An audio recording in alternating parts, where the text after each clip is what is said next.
Rebbetzin Chayamushka Schneerson was born in Bobanovich, near the town of Lubavitch in Belarus in 1901. The young woman who was nurtured on the knees of great Rebbes and Rebbetzins married the person who would become Rebbe himself.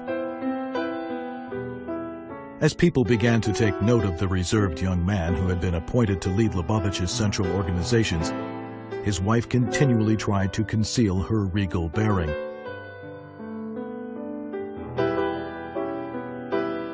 Many a store on Kingston Avenue would receive a phone call for a delivery, only to notice at the end that it was Mrs. Schneerson from President Street.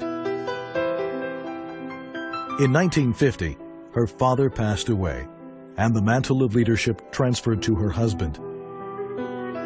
As the Rebbe toiled around the clock, she remained a steadfast pillar of support behind the scenes, but never wavering for a moment.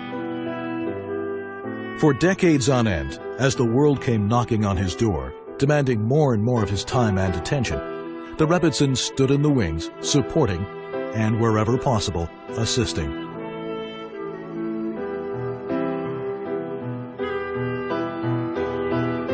So discreet was she that for many, it was only when they observed the Rebbe after her passing that they realized what she meant to him.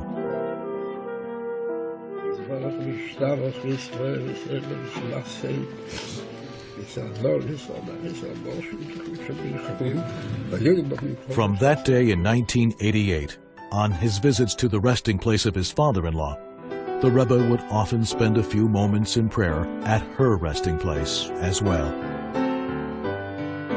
The Rebbe and Rebbetzin had been a source of blessing for so many, but sadly, they were not to have children of their own.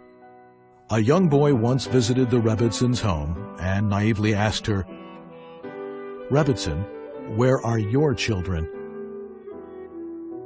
The Rebbetzin responded, "All Chassidim are the Rebbe's children."